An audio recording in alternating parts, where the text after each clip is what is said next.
اب ناظرین ہم بات کرتے ہیں کہ ہمارے بالکل آپ سمجھیں پڑوس میں اتنا بڑا معاملہ ہو رہا ہے، ایران ہمارا پورا ایک ہمارا جو ویسٹرن بارڈر ہے، جو ہمارا مغربی بارڈر ہے، اس کا بہت بڑا ہے جو ہماری سرحد ہے وہ ایران سے ملتی ہے، اور اوبویسلی جب وہاں پہ اتنا معاملات ہوتے ہیں تو اس کے خدشات تو ضرور ہوتے ہیں کہ شاید اس کا خدا نخواستہ کہیں نہ کہیں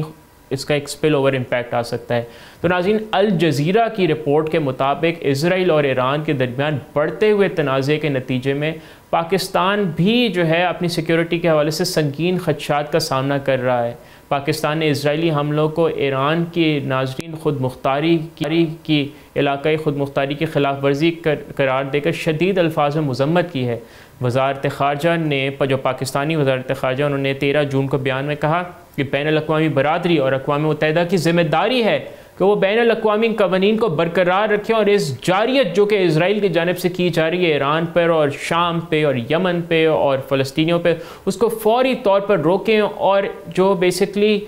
اسرائیل کو اپنے اعمال کے لیے جواب دہ ٹھہرائیں۔ پاکستان کا ناظرین بڑا بہترین موقف رہا ہے، اور اس وجہ سے آپ نے دیکھا ہوگا کہ ایران کی پارلیمنٹ میں بھی پاکستان کا شکریہ ادا کیا گیا، اور پوری دنیا میں اس وقت پاکستان کی تعریف کی جا رہی ہے کہ جس طرح کا اس پاکستان نے پرنسپل سٹینس لیا اس حوالے سے۔ اور اگر ہم ناظرین بات کریں، پاکستان نے 15 جون سے بلوچستان میں ایران کے ساتھ 5 بارڈر کراسنگز کو بند کر دیا ہے سیکیورٹی خدشات کی وجہ سے۔ 500 سے زائد پاکستانی شہری جن میں زیادہ تر زائرین اور طلبہ شامل ہیں حالیہ دنوں میں ایران سے واپس آئے ہیں۔ تفتان کے اسسٹنٹ کمشنر نعیم احمد کے مطابق جنہوں نے الجزیرہ سے بات کی، صرف پیر کو 45 طلبہ اور تقریباً 500 زائرین واپس آئے۔ ناظرین بلوچستان میں سیکیورٹی کے خدشات ہیں، اور یہ پاکستان کی بہت بنیادی فکر ہے، کیونکہ صوبے میں فتنہ الہندوستان جس کے under basically Baloch liberation army اور بلوچ لبریشن فرنٹ جیسے دہشت گردانہ تنظیموں کے ممبران ایران کے بارڈر علاقوں میں اس وقت ناظرین وہ رہائش پذیر ہیں، اور جنگ کی صورتحال میں یہ خدشہ ضرور ہے کہ وہ پاکستان میں داخل ہونے کی کوشش کر سکتے ہیں، کیونکہ فتنہ الہندوستان کا ناظرین ایجنڈا یہی ہے کہ کسی نہ کسی طریقے سے پاکستان کو ڈی سٹیبلائز کرے، لیکن ابھی تک وہ ناکام اور نامراد ہیں، اور آگے بھی یہی معاملہ رہے گا۔ اور اگر ہم وزیر خارجہ اسحاق ڈار کی بات کی جائے تو انہوں نے بیان دیا اس حوالے سے، اور پیر کو پارلیمنٹ سے خطاب انہوں نے بتایا کہ ایران کے وزیر خارجہ عباس عراقچی نے انہیں کہا، جو اسحاق ڈار ان کے ہم منصب بھی ہیں، کہ اگر اسرائیل کوئی اور حملہ نہ کرے تو ایران بات چیت کی میز پر واپس آنے کو تیار ہے۔ پاکستان نے یہ پیغام ایک ذمہ دار ملک کے تحت جو ہے وہ دوسرے ممالک تک پہنچایا ہے، کیونکہ پاکستان ہمیشہ ناظرین امن کا ہی خواہاں ہے علاقے میں یا پورے ریجن میں، پوری دنیا میں، اور اس وجہ سے پاکستان بڑی کوشش کر رہا ہے کہ اس معاملے جو ہے سلجھایا جائے۔ اندرونی امور کے وزیر مملکت یعنی جو وزیر مملکت برائے داخلہ ہیں طلال چودھری، انہوں نے کہا ہے کہ شام، لیبیا اور عراق میں جنگوں نے ان ممالک کو تباہ کر دیا ہے، اور اس کی وجہ سے داعش جیسی دہشت گردانہ تنظیموں کا عروج ہوا، اور انہوں نے یہ بھی کہا کہ انہیں امید ہے کہ یہ معاملہ دوبارہ نہیں دہرایا جائے گا۔ اور پاکستان کی ناظرین یہاں پہ سب سے بڑی تشویش یہی ہے کہ اسرائیلی وزیر اعظم بنیامین نیتن یاہو بیسکلی انہوں نے دعویٰ کیا ہے کہ ان کی فضائیہ نے تہران کے آسمان پر کنٹرول حاصل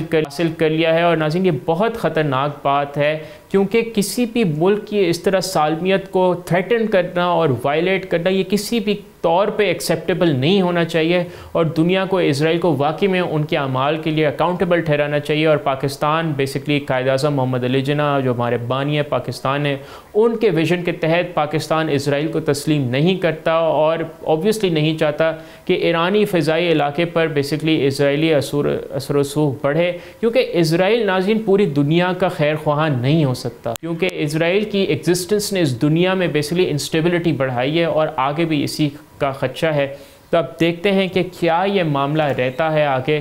بہت ہی ایوالونگ سچویشن ہے۔ آج بیسکلی پاکستان کے جو chief of the army staff ہیں فیلڈ مارشل سید عاصم منیر، وہ امریکی صدر ڈونلڈ ٹرمپ سے لنچ پہ بھی ملنے لگے ہیں، ان کے جو وائٹ ہاؤس میں جو بیسکلی اوول آفس ہے وہاں پہ۔ تو یہ بھی اس وقت جو خطے میں معاملات چل رہے ہیں اس کو لے کے کافی انٹرسٹنگ ڈیولپمنٹ ہو سکتی ہے، اور جو G7 کے ممالک ہیں ان کا جو موقف رہا ہے، تو اب دیکھتے ہیں کہ کیا رہتا ہے معاملہ، کیونکہ ناظرین بہت ضروری ہے کہ دنیا میں اور خطے میں امن قائم ہو۔ یہ جو ناظرین خطہ ہے نا مشرقی وسطیٰ کا اور ساؤتھ ایشیا کا، اس سے پوری دنیا کنیکٹڈ ہے، چاہے وہ آپ اربن اسپرال کی بات کریں کہ جیسے اگر ساؤتھ ایشیا کی بات کرتے ہیں تو پاکستان ہو گیا، بھارت ہو گیا، بنگلہ دیش ہو گیا، سری لنکا ہو گیا، ان تمام ممالک کی جو اقوام ہیں وہ پوری دنیا میں سپریڈ ہیں، چاہے وہ آسٹریلیا ہو، امریکہ ہو. تو اس کا یہاں پہ کوئی بھی انسٹیبلٹی آئے گی اس کا اسپل اوور ایفیکٹ پوری دنیا میں ہوگا. اگر ہم مشرقی وسطیٰ کی بات کی جائے تو 2003 سے جو سلسلہ چلا آ رہا ہے، چاہے پہلے وہ عراق وار ہو یا اس سے پہلے جو کویت اور عراق کی جنگ ہوئی، پھر 2003 میں جو عراق وار ہو، پھر اس کے بعد جو معاملات شام میں، یمن میں اور ٹونس میں اور پھر مصر میں روا رہے، پھر اس کا آپ نے دیکھا کہ کتنا دنیا کو نقصان اٹھانا پڑا، کیونکہ دنیا کے فائنینشیل سینٹرز مشرقی وسطیٰ سے بہت زیادہ جو ہے کنیکٹڈ ہیں. اور مشرقی وسطیٰ کے ناظرین اگر ہم ممالک کو دیکھیں، چاہے وہ شام ہے، جب سے جولانی آئے ہیں وہ شام کو جنگ سے نکالنا چاہتے ہیں، تو مشرقی وسطیٰ کے جو لیڈران ہیں، چاہے وہ متحدہ عرب امارات ہو، قطر ہو، یہ تمام ممالک جو لیڈرشپس ہیں یہ اپنی عوام کی فلاح و بہبود کے لیے کام کرنا چاہتے ہیں، نہ کہ جنگوں کے لیے، اور بڑی کوششیں رہی ہیں کہ اس علاقے میں امن قائم ہو سکے. تو یہ بہت ضروری ہے کہ مشرقی وسطیٰ کے تمام ممالک، جنوبی ایشیا کے تمام ممالک اور پوری دنیا مل کے اسرائیل کو کنٹرول کرے. سبسکرائب کریں اور بیل دبائیں تاکہ کوئی خبر رہ نہ جائے.